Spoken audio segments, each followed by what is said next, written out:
Hello everyone, this is Anjali and welcome back to my channel Korean drama explanation. आज मैं link episode 16 का last part explain करने जा रही हूँ। हमें एज अ ऑडियंस पता चलता है कि ऑफिसर जंग को डेली उस फिशरमैन से मिलने आया करते हैं ताकि वो उन्हें गैंग के बारे में बताए, लेकिन हमेशा की तरह उन्हें निराशा ही मिलती है क्योंकि वो कभी भी ऑफिसर जंग को कुछ नहीं बताता है। हम देखते हैं कि ऐसे ही महीनों निकल गए हैं लेकिन फिशरमैन उन्हें कुछ नहीं बता रहा है। वो आज भी उससे मिलने आए हैं। फिशरमैन परेशान होकर बोलता है कि वो उससे मिलने ना आया करे क्योंकि वो उनके डेली के सवाल जवाब से थक गया है, पर वो बोलते हैं कि वो उससे ज़रूर मिलने आया करेंगे क्योंकि उनको गैंग को किसी भी कीमत पर ढूंढना है। वो कहते हैं कि सब उन्हीं की गलती थी क्योंकि वही थे जो फिशरमैन को इस टाउन में लेकर आए थे और वही थे जो गैंग को बचा नहीं पाए थे। इसलिए वो कहते हैं कि वो अपने मरते दम तक यहाँ उससे मिलने आते रहेंगे। वो कहते हैं कि उन्हें बिलीव ही नहीं हो रहा है कि उनका दोस्त ऐसे कैसे किसी की जान ले सकता है। वो ये सब बोल के जाने ही लगते हैं कि फिशरमैन कहता है, जंगो तुम्हें याद है वो प्लेस जहाँ हम बचपन में खेला करते थे? मैं उन दिनों को बहुत ज़्यादा याद करता हूँ और आज अचानक से मुझे बचपन की सभी चीज़ें याद आ रही है, इसलिए तुम मुझसे अब मत मिलने आना। ये सब सुन के ऑफिसर जंगो सोच में पड़ जाते हैं। वो गेहूं से मिलने आते हैं और बताते हैं कि उसकी बहन गेयंग को ढूंढने जा रहे हैं। वो कहते हैं कि वो श्योर नहीं है लेकिन वो उनके होम टाउन में ही है। एक्चुअली वो फिशरमैन की बातों से अंदाज़ा लगाते हैं कि गेयंग उनके होम टाउन में ही है क्योंकि जेल में उनसे फिशरमैन उस होम टाउन से रिलेटेड ही बात कर रहा था। ये सुन के गेहूं कहता है कि वो खुद अपनी बहन को ढूंढेगा, वो बस अपने होम टाउन के बारे में बताएं कि वो कौन से प्लेस पर है। लेकिन ऑफिसर जंगो कहते हैं कि वो भी साथ में ढूंढेंगे क्योंकि वो 18 साल पहले हुए इंसिडेंट के दोषी खुद को ही मानते हैं। नेक्स्ट सीन में हम ऑफिसर जंगो को उनके होम टाउन में देखते हैं और साथ में पुलिस चीफ भी होते हैं। एक्चुअली जैसे उन्होंने वॉन्टक से प्रॉमिस किया था कि अगर वो रियल कल्प्रिट को ढूंढ लेगा तो वो खुद पुलिस डिपार्टमेंट से रिज़ाइन दे देंगे और वो उससे हार जाने के बाद ऐसा ही करते हैं और वो फाइनली अब जॉबलेस होते हैं। इसलिए वो गेयंग को ढूंढने में ऑफिसर जंगो को हेल्प करने का डिसाइड करते हैं। ऑफिसर जंगो कहते हैं कि वो पूरा ज़मीन को खुदवाएंगे ताकि गेयंग की बॉडी को ढूंढ सके। ये सुन के पुलिस चीफ कहते हैं कि इसके लिए लैंड के ऑनर से परमिशन लेना होगा और बहुत पैसे भी खर्च होंगे क्योंकि लैंड का एरिया बहुत ज़्यादा है। ऑफिसर जंगो कहते हैं कि वो गेयंग को ढूंढने में अपने पूरे पैसे लगा देंगे और अगर पैसों की कमी हुई तो वो उधार भी लेंगे, लेकिन वो किसी भी कीमत पर उसे ढूंढ के रहेंगे। उनको इतना डिटरमाइन देख के पुलिस चीफ कहते हैं कि इसका मतलब अब मेरा रिटायरमेंट सेविंग में जाने वाला है। पुलिस चीफ कहते हैं कि वो भी उनके साथ गेयंग को ढूंढने में हेल्प करेंगे। यहाँ दोनों को देख के इनकी सच्ची दोस्ती का अंदाज़ा होता है। नेक्स्ट रेस्टोरेंट का सीन देखते हैं जहाँ सब रेस्टोरेंट ओपनिंग के लिए प्रिपरेशन कर रहे होते हैं। कोई डिश प्रिपेयर कर रहा होता है तो कोई स्टॉक का ध्यान रख रहा होता है। युंगजंग सबको डिश बना के टेस्ट करा रही होती है और लास्ट में गेहुन सबके यूनिफॉर्म को चेक करता है कि सब रेडी हैं या नहीं। जिनो कहता है कि वो बहुत ज़्यादा नर्वस है। युंगजंग कहती है कि डोंट वरी, रेस्टोरेंट ओपनिंग के लिए उन्होंने सोशल मीडिया पर सही से प्रमोशन किया है। और वो गेहुन की तरफ इशारा करके बोलती है कि सब रेडी है हमारे क्राई बेबी शेफ से मिलने के लिए। डाइन कहती है कि उसे भी पॉजिटिव फीलिंग्स आ रही है कि सब कुछ सही होने वाला है। सो अब सब सेट होते हैं रेस्टोरेंट ओपनिंग के लिए और फाइनली वो अपना रेस्टोरेंट ओपन करते हैं। वो देखते हैं कि सबसे पहले रेस्टोरेंट में गेहून के शेफ फ्रेंड्स आए हैं उसे कॉन्ग्रेचुलेट करने के लिए। धीरे धीरे बहुत सारे कस्टमर्स आने लगते हैं और रेस्टोरेंट में बहुत ज़्यादा भीड़ हो जाती है, जिस कारण बहुत सारे कस्टमर्स रेस्टोरेंट के बाहर लाइन लगा के अपने नंबर के आने का वेट करते हैं। फाइनली हम देख पाते हैं कि गेहून का उस एरिया में रेस्टोरेंट खोलना फ़ायदेमंद होता है। दूसरी साइड हम ऑफिसर जंगो और पुलिस चीफ को देखते हैं जो वर्कर्स के साथ मिलके ज़मीन की खुदाई कर रहे हैं। वैसे ही गेहून वहां आता है और कहता है कि वो दोनों रहने दें, वो खुद देख लेगा, लेकिन ऑफिसर जंगो मना करते हैं क्योंकि वो खुद चाहते थे कि वो गैंग की बॉडी को ढूंढे, लेकिन पुलिस चीफ थक गए होते हैं। वो कहते हैं कि खैर हम खुदाई तो कर लें, लेकिन दोबारा से ज़मीन को ओरिजिनल फॉर्म में करने में बहुत मेहनत लगती है और दोबारा गड्ढे में मिट्टी डालना बहुत ज़्यादा थकाने वाला काम है। गेहून कहता है कि उनको ऐसे करने की ज़रूरत नहीं है, जिससे पुलिस चीफ कहते हैं कि तुम तो ऐसे बोल रहे हो जैसे तुम इस लैंड के ऑनर हो।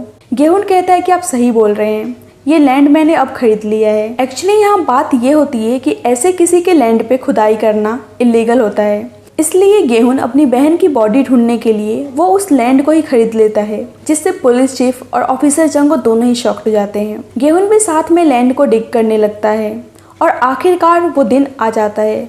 ऑफिसर जंगो गेहून को कॉल करके बुलाते हैं जहां दाइन भी उसके साथ आती है। बॉडी को आइडेंटिफाई करने के लिए फोरेंसिक टीम बॉडीज की इंस्पेक्शन कर रही होती है। गेहूं डरते डरते बॉडी को देखने जा रहा होता है। वैसे ही ऑफिसर जंगो उसे रोक के कहते हैं चाइल्ड के साथ साथ एक एडल्ट मेल की बॉडी मिली है। सो फ्रेंड्स, यहाँ पता चलता है कि वो बॉडी गेयंग और गेहूं के फादर की है। गेहूं दूर से ही खड़े होकर मन में सोच रहा होता है कि फाइनली वो अपने बिछड़े फैमिली से मिल लिया, और वो मन में सोच रहा होता है कि काश वो उस दिन अपनी बहन को अकेले नहीं छोड़ता तो आज ये नौबत नहीं आती। और वो बहुत ज़्यादा रोने लगता है। उसे यूँ रोते देखकर सबकी आंखें नम हो जाती है, क्योंकि सब अंदर ही अंदर रिग्रेट कर रहे होते हैं कि काश वो गेयंग को बचा लेते। यहाँ गेहूं बचपन की सारी बातें याद करने लगता है, जब उसके मम्मी पापा गेयंग को ध्यान रखने के लिए बोल रहे थे, और जिससे गेयंग भी बोलती है कि सुन लिया, तुमको मेरा ध्यान रखना है। गेहूं को गेयंग के साथ बिताए गए सारे मोमेंट्स की याद आने लगती है कि कैसे वो और उसकी फैमिली हंसी खुशी मिलकर रहा करती थी। बाद में गेहूं और उसकी मदर कोलम्बेरियम जाते हैं, जहां वो दोनों गेयंग और गेहूं के फादर का अंतिम संस्कार करते हैं। गेहूं की मदर कहती है कि गेयंग के मिसिंग होने के बाद वो ज़बरदस्ती अपना ध्यान रखा करती थी, और वो गेहूं को तो भूल ही गई थी कि उसको कैसा लग रहा होगा, क्योंकि गेहूं ने अकेले ही खुद को संभाला था। लेकिन अब वो डिसाइड करती हैं कि वो अपना सही से ध्यान रखा करेंगी, और वो गेहूं को खुद से कभी भी दूर नहीं करेंगी। यहाँ हम मदर और सन का बॉन्डिंग स्ट्रॉन्ग होते हुए देखते हैं। अपनी मदर की बातें सुनकर गेहूं रोने वाला होता है, लेकिन गेयंग की बातों को याद करके वो मुस्कुराने लगता है, क्योंकि उसकी बहन चाहती थी कि वो हमेशा हंसता और मुस्कुराता रहे। जब वो वहाँ से वापस आ रहा होता है तो बहुत रात हो गई होती है, लेकिन दाइन उसका रेस्टोरेंट के बाहर वेट कर रही है। गेहूं मन में सोचता है कि अब सब चीज़ें धीरे धीरे नॉर्मल हो रही हैं। हम टैक्सी ड्राइवर की वाइफ को देखते हैं, जो उस पर गुस्सा कर रही होती है कि वो ड्रिंक करके ड्राइव ना करे, और वो उसे कहती है कि वो टाइम पे खाना खा ले। ये सुन के वो खुश हो जाता है और उसे किस करता है। दूसरी साइड दाइन की मदर और दादी को उसी औरत के साथ देखते हैं जिसका हस्बैंड उसको मारा करता था। यहाँ रेस्टोरेंट में वो दोनों उसके हस्बैंड को बुलाती हैं और उसे धमका के उस औरत के उसके हस्बैंड से डिवोर्स करवा देती हैं, जिससे वो औरत बहुत ज़्यादा खुश हो जाती है। यहाँ ड्यूगन और उसकी वाइफ को देखते हैं, जहाँ वो अपने हस्बैंड को सेफली काम पर जाने के लिए बोलती है, और यहाँ इन दोनों के बीच में सब कुछ नॉर्मल दिख रहा होता है। कुछ दिन बाद हम मदर और दादी को अपने रेस्टोरेंट के बाहर बैठे हुए देखते हैं, जहाँ मदर गेहूं के रेस्टोरेंट के सामने इतना भीड़ देखकर उदास हो रही होती हैं कि उसके रेस्टोरेंट में इतने सारे कस्टमर्स हैं और हमारे रेस्टोरेंट में एक मक्खी तक भी नहीं है। वो कहती है कि मुझे समझ में नहीं आ रहा है कि कोरियंस लोग राइस को छोड़ के वेस्टर्न फूड की तरफ क्यों भाग रहे हैं। कुछ देर सोचने के बाद वो कहती हैं कि वैसे भी ये रेस्टोरेंट दाइन का ही होने वाला है, क्योंकि दाइन और गेहूं एक दूसरे को डेट कर रहे थे। और वो कुछ देर सोच के ये भी बोलती हैं कि क्या पता कुछ दिन बाद ये रेस्टोरेंट मेरा ही हो जाए। ये सुन के दादी उनको मारती हैं। दाइन की मदर मन ही मन में खुश हो रही होती हैं। रेस्टोरेंट में काम करके सब थक गए थे, इसलिए वो काम से ब्रेक लेते हैं। गेहूं अपने रूम में जाकर उसी साइको का वीडियो कॉन्सोल देखता है और उसे डस्टबिन में फेंक देता है, क्योंकि अब वो पुरानी यादों में नहीं जीना चाहता था। दूसरी साइड वॉन्टक और उसके फादर को सैलून में देखते हैं, जहां वॉन्टक अपने फादर का हेयर कट करवाने आया था। यहाँ हम फादर और सन की बॉन्डिंग स्ट्रॉन्ग होते हुए देखते हैं। वैसे ही वहाँ हवांग आती है और वो उन दोनों को साथ में देख के बहुत खुश होती है और उन्हें अपने साथ रेस्टोरेंट ले जाती है खाना खिलाने के लिए। नेक्स्ट सीन में हम दाइन की मदर और ऑफिसर जंगो को बातें करते हुए देखते हैं, जहां वो मदर को कहते हैं कि तुमने मुझसे पूछा था कि उस रात मैंने तुम्हारा हेल्प क्यों किया था। वैसे ही हमें एक फ्लैशबैक दिखाया जाता है, जहां पता चलता है कि वो दाइन की मदर को पसंद किया करते थे, लेकिन जब उन्होंने देखा कि उनकी शादी हो गई है और एक बेटी भी है तो उन्होंने कुछ नहीं बोला, और जब से अब तक वो दाइन की मदर का साथ देते आ रहे हैं। बैक टू द प्रेजेंट वो दाइन की मदर को देखकर स्माइल कर रहे होते हैं,